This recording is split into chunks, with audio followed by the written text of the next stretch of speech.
鬼岛之音 Ghost Island Media. Last year, I helped my dad install solar panels in San Diego. I was so excited, I went out to go take a picture, and one of the technicians looks to me concerned and says, "What's wrong? Is everything okay?" So I've been living in Taiwan, where solar panels are actually quite exciting. You don't see them everywhere. Solar panels used to be a risky business. It was a shiny new toy, expensive, rare, turning the power of the sun into electricity. But now it's just common, mainstream, and apparently it's boring. 1 in 7 American homes are expected to have solar panels by 2030. That's boring. Solar will just be like a washing machine. So what happened? Hi, this is Waste Not, Why Not, a sustainability podcast from Ghost Island Media. I'm Nature Nate, a sustainability consultant based in Taiwan, working on energy, ocean, and waste.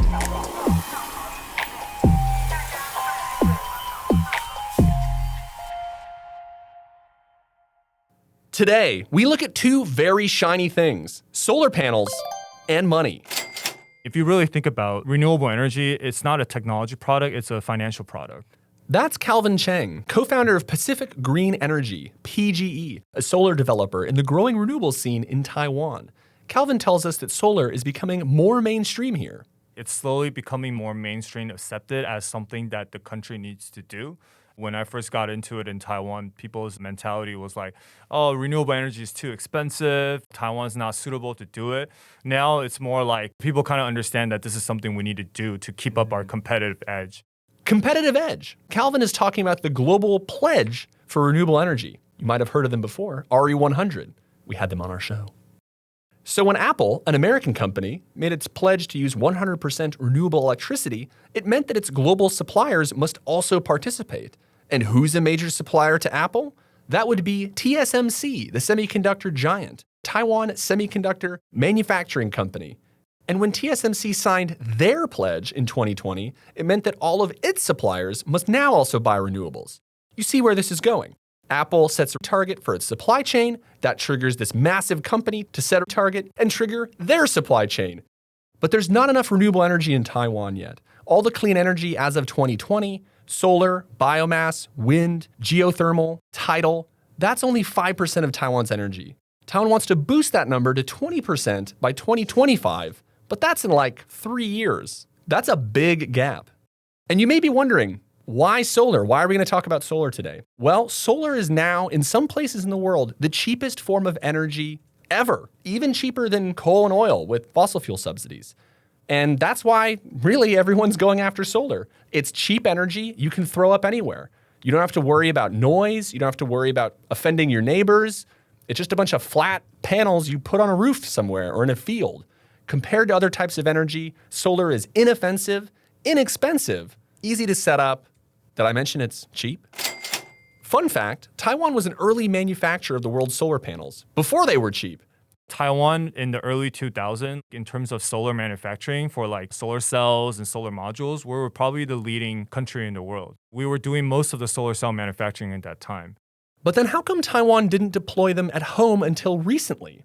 Calvin points to one obvious factor, high cost. So what's going to drive down these costs? Better policy. And what influences policy? Waste Not, Why Not listeners, you already know this. Public awareness and education. And Calvin agrees. He's even literally bringing solar panels to school campuses and showing students why solar panels are important. So every schools that we're going into right now, we're offering free 1 class per semester. We have a whole education program for elementary school, middle school, and high school. Let's us help you guys educate them a little bit about some of these sustainability issues, some of these renewable energy issues that we're facing. But this stuff takes time. For clean energy to be the norm and the boring, the public needs to want it. The government needs to make it easy to have, and the market needs to be able to afford it. The policies that Taiwan has now to support solar are similar to what the US had 10 years ago, but it takes time to build up an economy of scale to make a really efficient solar installation and solar development market. Solar developers like Calvin weren't always able to secure financing easily. Up until 2017, it was effectively illegal for private companies to build their own renewable energy. Taiwan's made a lot of progress in a short period of time, and it's natural to be frustrated, but it does take time to build up an entirely new energy sector.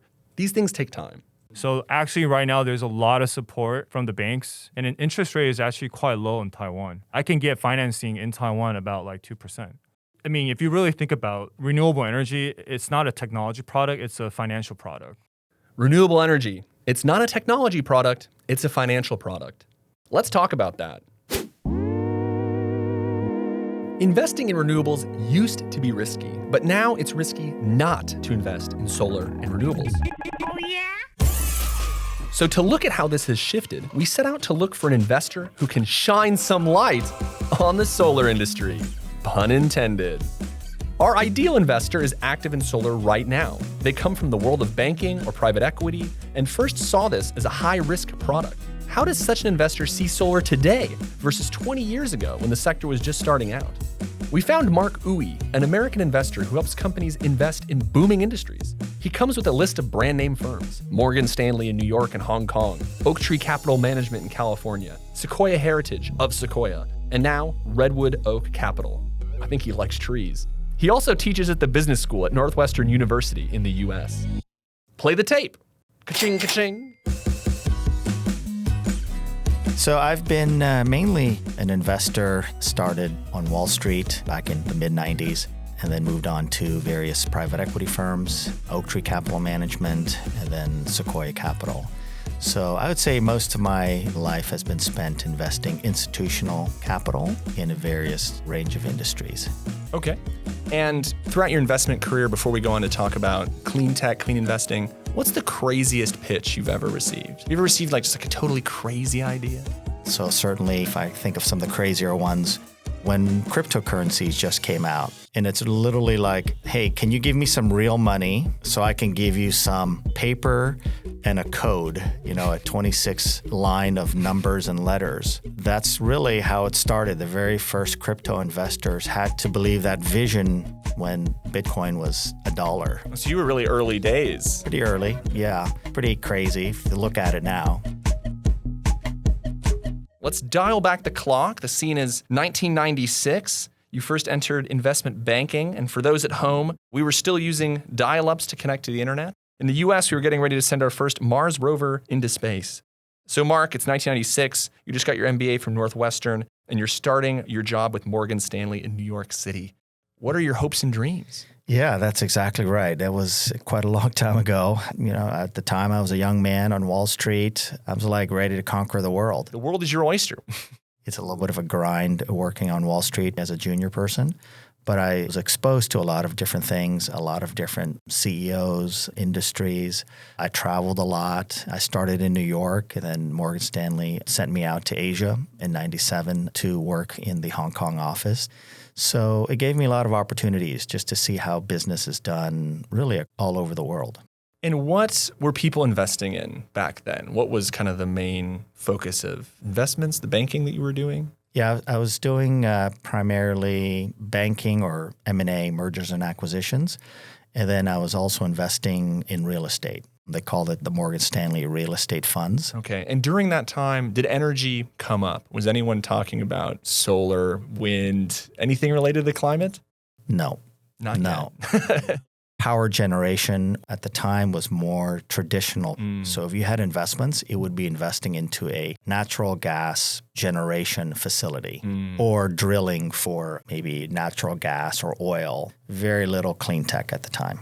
That's kind of crazy to think about. Was there anything that you heard? Were there any whispers? Was there any clue that this was going to kind of explode over the next 10 to 15 years into the sector that it's starting to look like today? Not at all. Wow. At least what I was doing at the time. Really almost zero. When did it first come up on your radar? Probably in the 2010 timeframe. Okay, not till much, much later. Much later, yeah. After Inconvenient Truth came out. Yeah, exactly. And from an investing standpoint, it just wasn't something that people were focused on. What is in your mind the reason for that? Was it just not a compelling business model? Was there just not a lot on the ground yet? What prevented it from being an investment at that time? Well, certainly at the time, there was no, I'll call it social agenda on the environment, on clean energy. In the mid-90s or even 2000, Everybody was more worried about Y2K and your computer not blowing up. Yeah, that was the than- great global crisis back then, crisis of the internet. Yeah, no one was really thinking about clean energy. There was no opportunities to invest. I think also the technology wasn't there, right? Solar panels really weren't around. Pretty low efficiency. They were taking them off the White House. Maybe wind was starting a little bit. Some hydroelectric plants were available. So that was a shift 15 plus years ago. Power generation was dominated by coal-fired generation facilities. Right. That moved to natural gas, which was already a lot cleaner. Yeah, that was the first clean tech investment.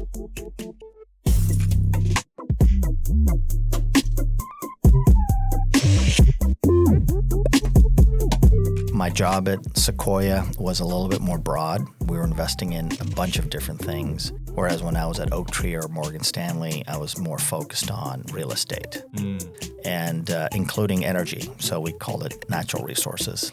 But again, even 2010, the opportunities in natural resources or energy was still more traditional, meaning drilling for oil in Texas, drilling for natural gas in Pennsylvania. Shale boom. Shales, correct. And that was also with some new technology where they discovered fracking, right? And they realized underneath the U.S., there's actually huge natural gas farms or deposits. Yeah.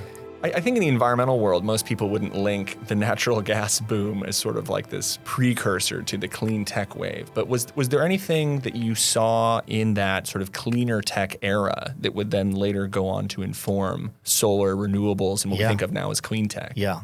So definitely during that time, I'd say 2010 onwards, you saw more business plans specifically relating to clean tech. So I know that various VC firms actually made investments into solar, including Sequoia, Coastal Ventures was another big one.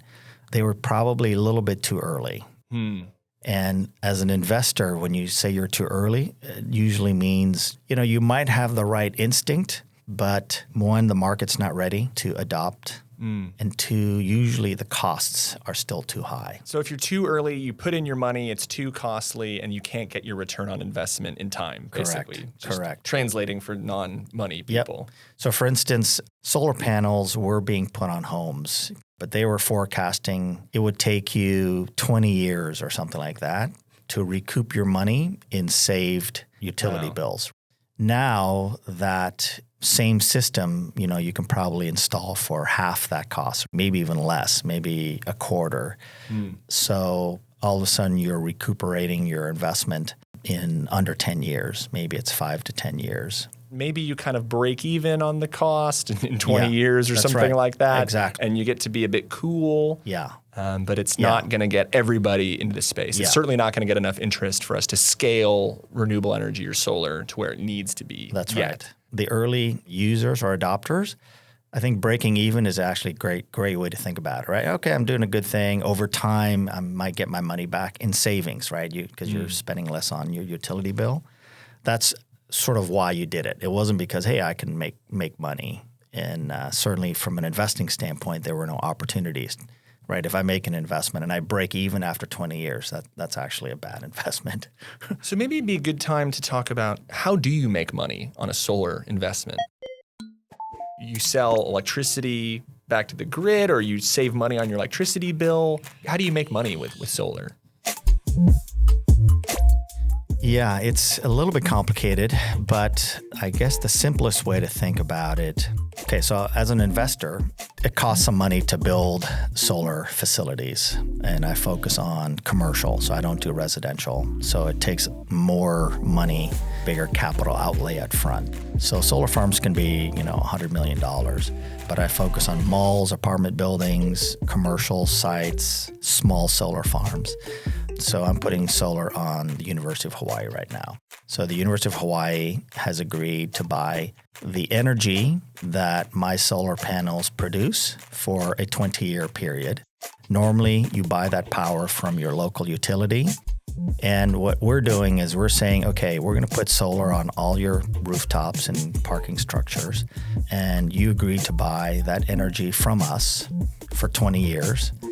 And the price that you pay us for that energy is at the start a little bit lower than what you'd be paying Hawaiian Electric Company.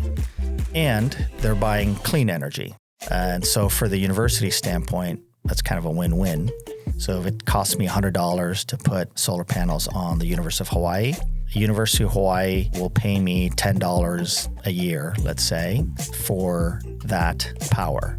So on my $100, I'm making 10% return on my investment. And that's good enough for people to be interested in that? Yeah. Okay. Yeah. And it's, gets a little more complicated with banks. And so when you put an energy deal together, you have to look at who's going to buy it from you, right? You don't want someone that's going to go out of business in right. 2 or 3 years, Right. or they're running some kind of weird illegal company in a That's factory. Right. That's right. So for a state like Hawaii, you're pretty certain that the sun will shine X amount of days per year. Right. And you can then calculate with very high accuracy today how much your solar panels will produce in energy in kilowatts, but you can predict that with pretty high accuracy. So are there data tools? How do you predict that? Yeah, actually, it's really interesting. So for instance, like say Phoenix, it's in the desert, a lot of sun. There's very accurate data on average over the past 50 years, how many days of sun Phoenix gets per year. Right. Then there's a second company that they will actually look at your specific building. Okay, so for solar, shade is bad for solar. You want as much direct sunlight, right? So if you have no clouds, no trees. Yeah. So trees. So clouds you can't control, but trees you can kind of control, right? So now they can get into the level of detail where they can look at a property and to say, hey, this property is in an area that has a fair amount of trees above your roof line or where your solar panels are going to be built. So redwood trees in California, for instance, right, they grow to 80 feet, 100 feet. So if you're in an area that has a lot of redwood trees, they can look at your roof, how flat it is, how many trees are around, and calculate essentially how many days of sun those panels will get. Okay. So when you make money from solar, you save money from electricity. You can also sell it back to the grid. Is that really like a viable business opportunity, or is it more about saving electricity costs? It depends a little bit on how you set up your solar system, I'll say. One is called net metering. So home is a perfect example, right? Let's say you have a solar panel on your home. There's days where you just don't use as much electricity. You're actually generating more from the solar panels on your home than you're using. In many cases, you can sell that back to the grid or to your utility at a pre-specified price. And really what that means is your meter rolls backwards. If you produce more energy through your solar panels than you used for that month, then they will say, okay, we'll buy back that energy at a certain price. And then we have a different kind of solar system, which is called feed-in tariff. Feed-in tariff. Okay. That is when you specifically build a solar project to sell to the grid. To feed into the grid. To feed into the grid, Okay. right. Okay, so it depends on what you want to do. So you can, if you have a large enough space, if the economics make sense, you can feed it back into the grid. Otherwise, you're just compensating for your own electricity, which could make plenty of financial sense if you're a long-term institution, or maybe you live in a jurisdiction with high electricity bills like California or Hawaii, and it makes sense to lock in a price. That's right. Exactly right. Okay. All right, let's take a break here. We've been talking to Mark Oei, a real estate and energy investor, managing partner at Redwood Coast Capital, based in California. He's been giving us a solar energy investment 101 class. When we come back, Mark will tell us what made him start investing in clean energy. Hey guys, it's Emily Waiwu here. I produce Waste Not, Why Not. I want to give a big shout out to the American Institute in Taiwan, AIT, who's supporting this mini-season you're now listening to. AIT, in addition to focusing on climate-related initiatives, is also very supportive of Taiwanese startups and entrepreneurship. And they take sustainability quite seriously. Their new campus in Taipei is LEED Silver certified. And we have a whole full-length bonus video interview talking to the man who takes care of this green building at AIT. So, after today's episode, head over to Ghost Island Media on YouTube and to the playlist Waste Not, Why Not. Now, back to Nate. Welcome back to Waste Not, Why Not? We've been talking to real estate and energy investor Mark Oei. He spent the first half of his career seeing a lot of natural resources as early talks of energy. And then something changed. One day, some guy came up to him and said, "Hey, are you looking to put some money to work?" Mark said, "Yeah." That's when the guy said, "What do you think about clean energy?"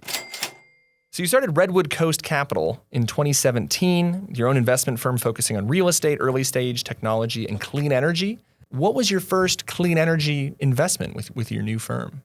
Yeah, I started Redwood Coast. A little bit of the entrepreneurial bug that seems to go around in Silicon Valley came to me as well.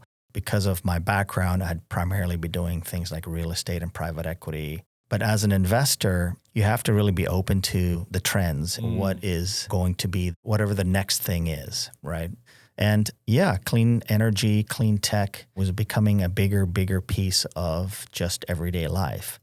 I wasn't actively looking to do my first deal in clean energy, but just through my network from Sequoia, I was introduced to a guy who just pitched me. He's like, "Hey, are you looking to put some money to work?" I said, "Yeah." He's like, "What do you think about clean energy?" And my initial response was, "Well, I'm not sure if I'm ready for that. You know, the people I know who invested in solar really didn't make that much money. Maybe they got their money back, broke even," which is not, if you're an investor and you just break even, you will never survive. That's not how you want to start out. Like, hey, I'm the guy breaking even. That's right. But I had time to look at deals. My first deal was putting solar on an apartment building in Hawaii. Okay. You know, and I'm typically the capital partner, right? So I work with what I call an operating partner, but they're the folks that are sort of boots on the ground who put the deal together. But they were putting solar on a pretty large apartment complex in Hawaii, I think 300 units, something like that.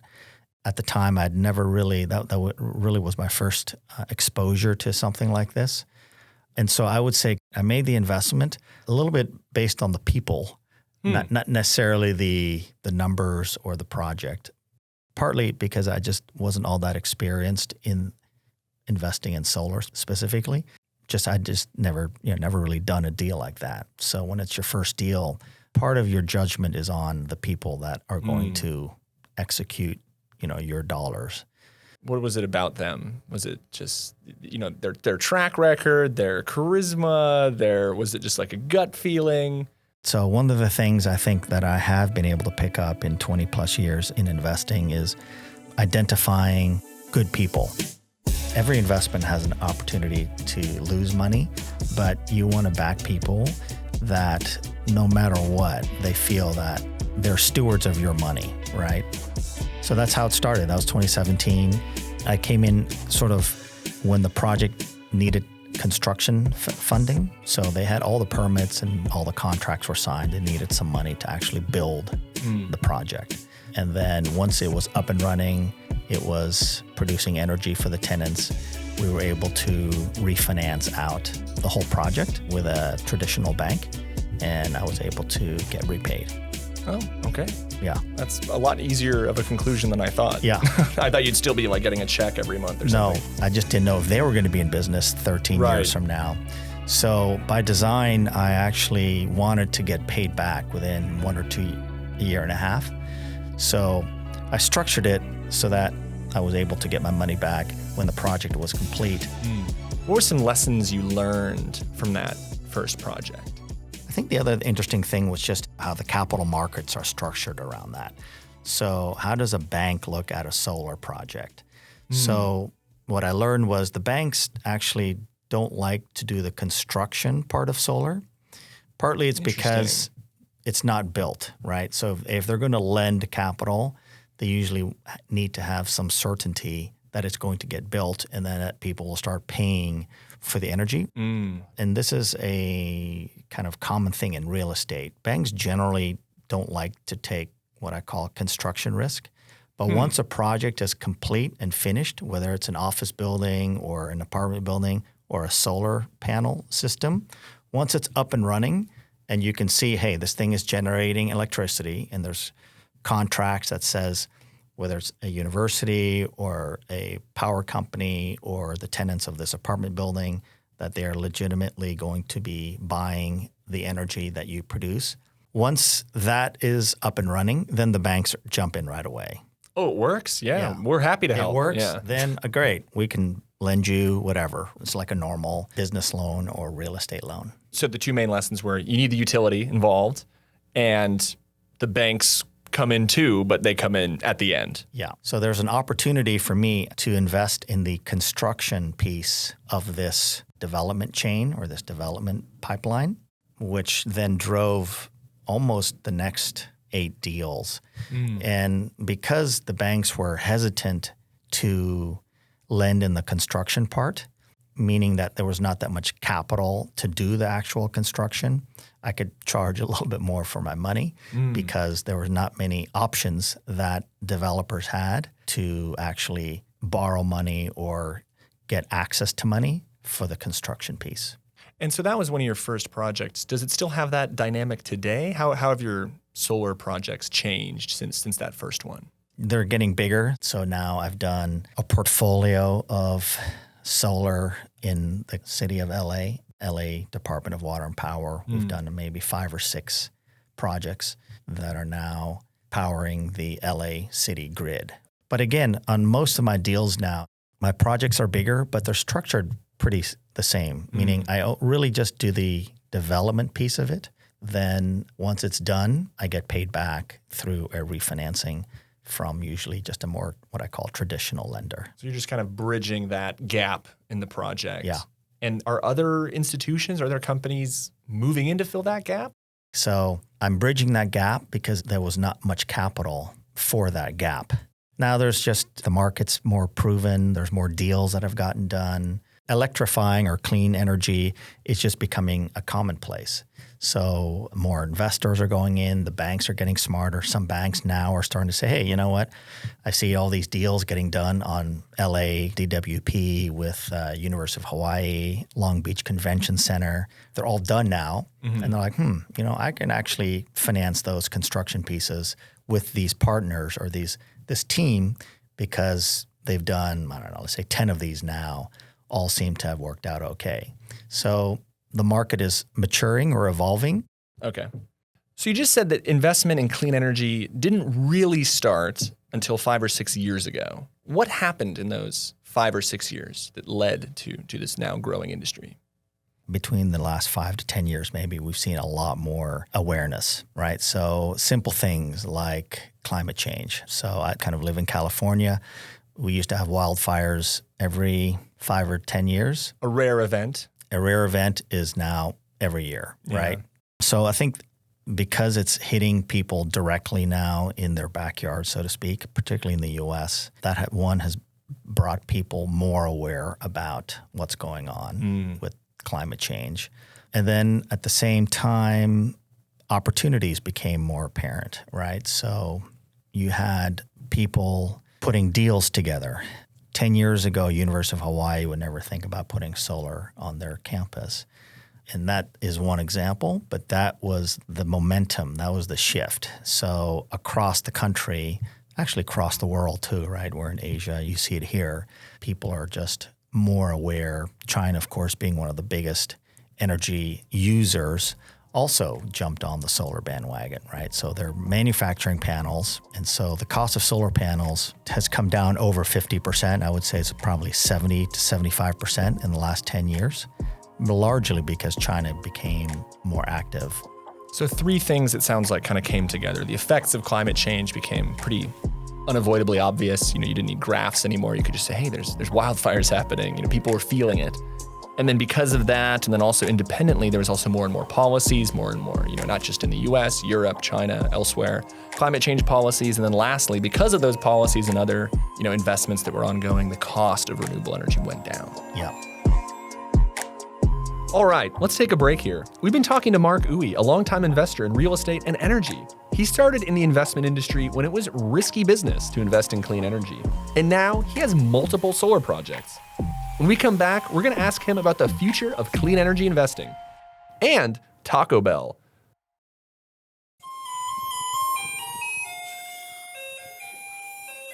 Hey, did you like our new theme tune? For those in Taiwan, you'd recognize that as a remix of the Garbage Truck song. And I didn't make it. Spoiler alert. There's a team. There's a team working on this show. We have producers, music people, editors. And to support that team, we need money, unfortunately. And the best way to support the show is to go to patreon.com/wastenotwhynot and set up monthly donations. There's also member benefits. You can suggest ideas for the show and talk with us. So going down to patreon.com/wastenotwhynot and become a monthly donator today. Welcome back to Waste Not, Why Not. We've been talking to real estate and energy investor Mark Oei, managing partner at Redwood Coast Capital, based in California, and a teacher at the Kellogg School of Management. Now that solar energy has become so common and thriving and boring, what's next from here? What's the next new exciting thing? Yeah, what is this next wave? So now that solar investing is, I don't want to say becoming boring, but maybe boring in a good way, that it's becoming predictable enough for banks to get involved. What are you looking at? What are these new cool projects where you're going to bridge that gap? Yeah, so I think solar still has a long way to go, but as an investor, you're making less money because now the banks are providing cheaper financing, they're providing more financing, right? And you're not going to compete against a bank, right, which typically has the lowest cost of capital, or as a borrower, the lowest borrowing rate. So I think the next phase that's been interesting that has been shown to me is electric vehicle charging stations. Okay, we need those. The trend of electric vehicles is pretty obvious now, right? So obviously Tesla set it off. Right. Cities are banning combustion engines. Yeah. It's just people like them. Yeah, they're reliable now. They're still expensive, but they're becoming cheaper. Not only that, you've got now things like mail delivery trucks, Amazon vehicles, school buses, public buses. They're being electrified. So 10, 20 years from now, it's going to be rare that you're going to buy a normal gas-powered car. Yeah, they'll think it's abnormal. It'll be abnormal to buy a gas-powered car, right? But it still needs electricity to run. Right. Where are you going to charge your car? Instead of where are you going to get gas for your car, which is now a non-event, if you're lucky enough, you can charge at home. Then you go home, plug in your car, not a big deal. But what if you live in an apartment building, right? So you live in a 100-unit apartment building.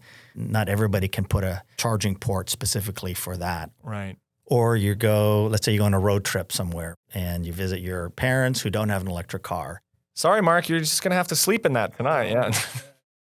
So I think there's a pretty interesting opportunity that was shown to me as well, where now you can build out the fast charging electric vehicle charging station. So think of it as a gas station for electric cars, right?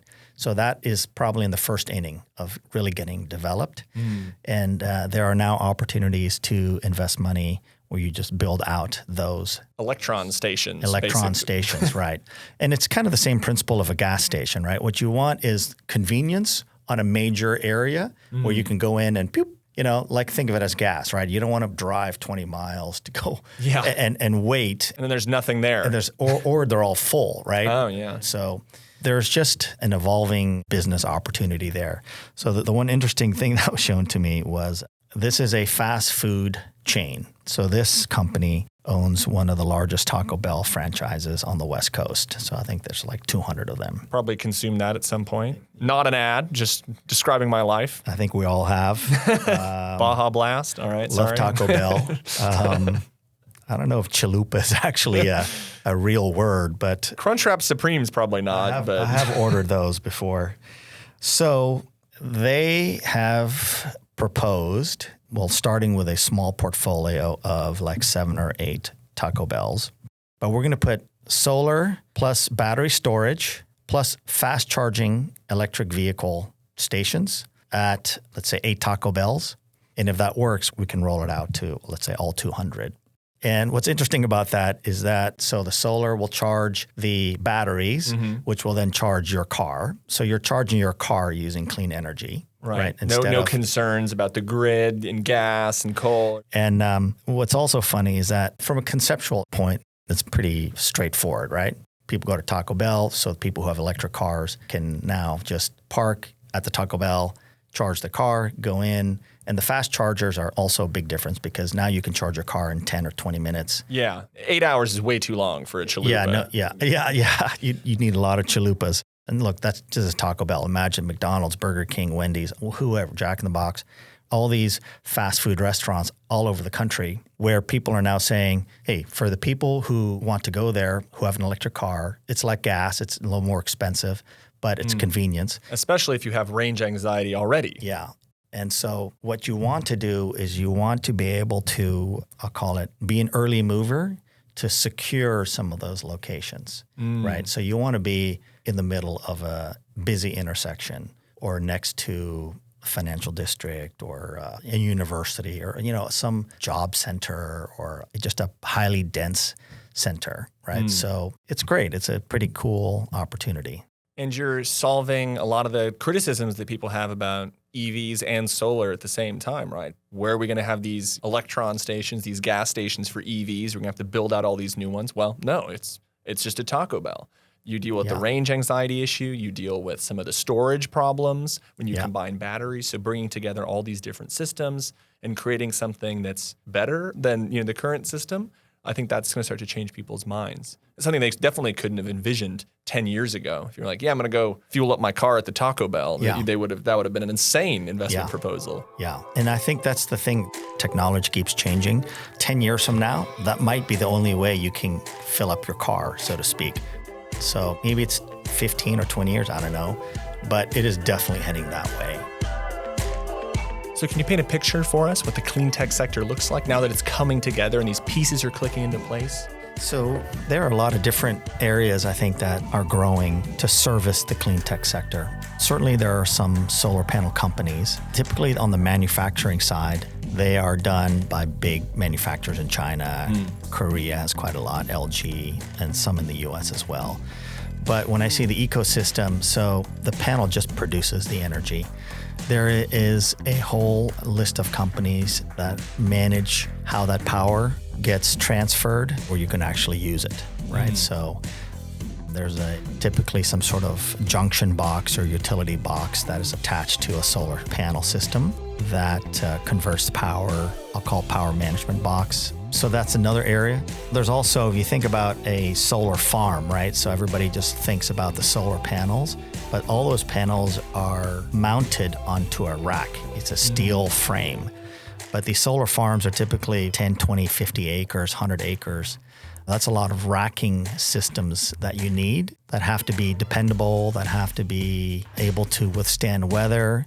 Not all solar farms are flat. Some of them are on a hill. So you need a mounting system for different types of climates, for different types of soil. All that is fairly new, but this is, I think, how the ecosystem is developing out. I think that's a good time to pivot to the future. What does the future look like? What does the future of clean tech investing, sustainable investing look like? Yeah, it's certainly a big focal point that is impacting a lot of different areas. Let's start with kind of my world, the investing world. So you have very accomplished money managers who have specifically set up ESG platforms. So maybe it's not necessarily just clean energy. It's more about just the environment, social wellness, and all that. Now you can find various firms that specifically have that mandate. So that was not around 5 years ago.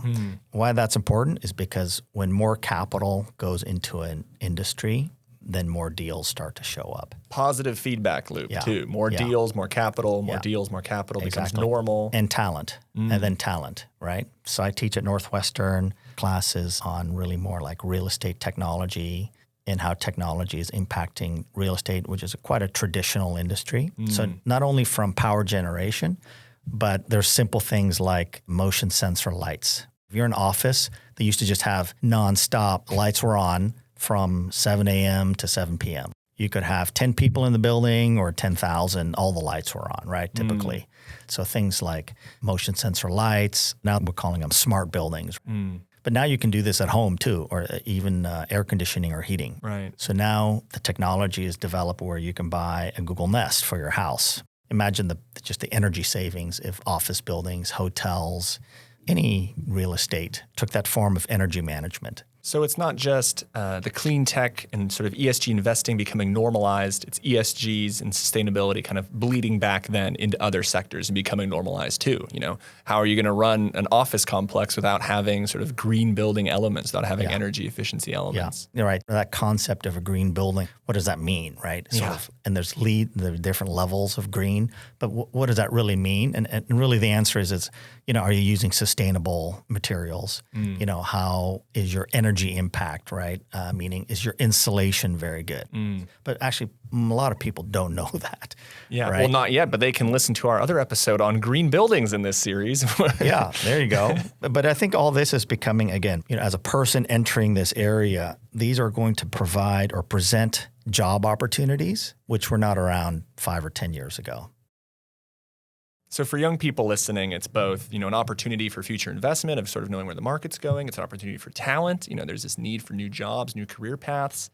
What would you say to maybe a slightly younger audience? Maybe people who are listening who are in high school or maybe freshly entering college. How could they get involved in sort of this clean energy investing? I think as a young person, the best way to just learn about the space is to work for a company that is doing something in the space, right? So you could be working for either a bank that maybe has a clean energy lending mandate. You can work for a company that, I call them sort of developers, but they're the ones that are really putting the deals together, whether it's a solar deal or a battery storage deal.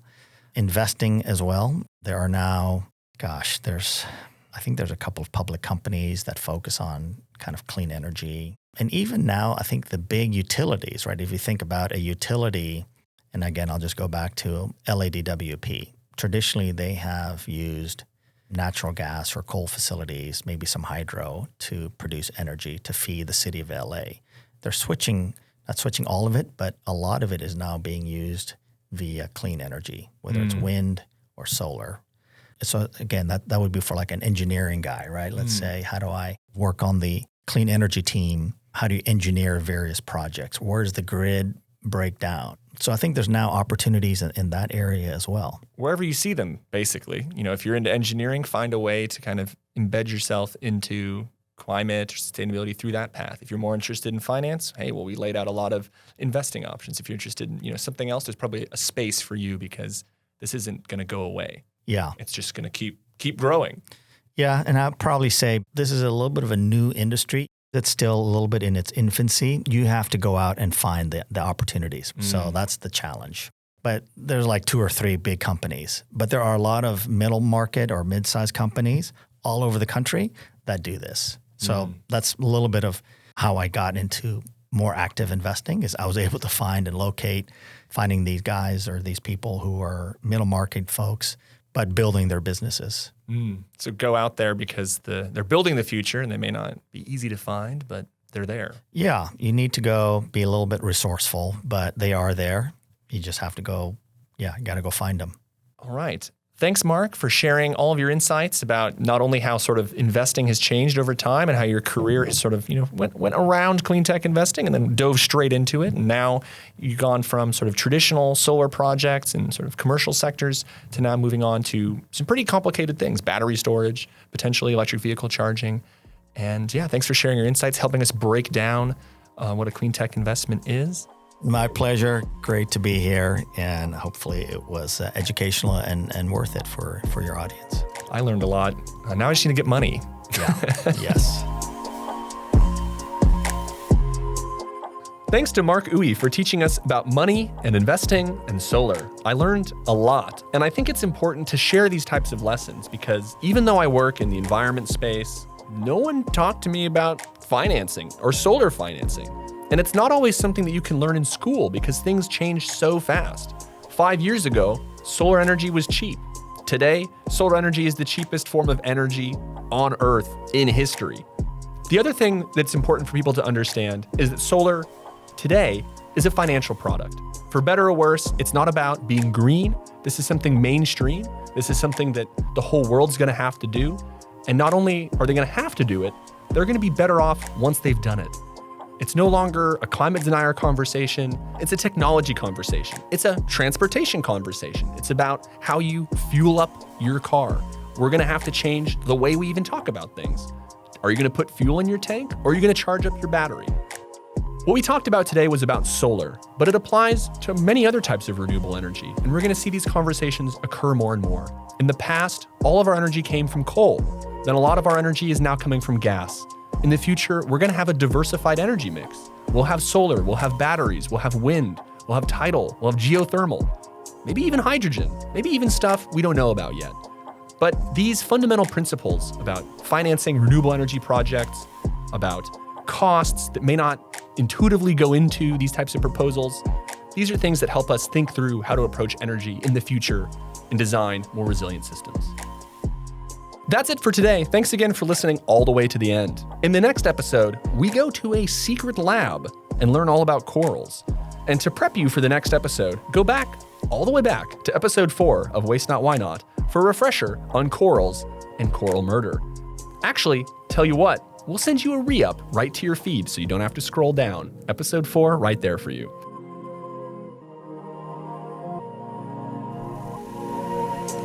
I'm Nature Nate. This is Waste Not, Why Not, a Ghost Island media production based in Taipei, Taiwan. Emily Y. Wu is our producer and story editor. Yu Chen is our audio editor. Gerald Williams is our intern. And new theme tune produced by Dak Cheng. New show logo by Southwick Graphics. This episode was done in collaboration with the American Institute in Taiwan. Thanks for listening. Bye-bye. Bye-bye.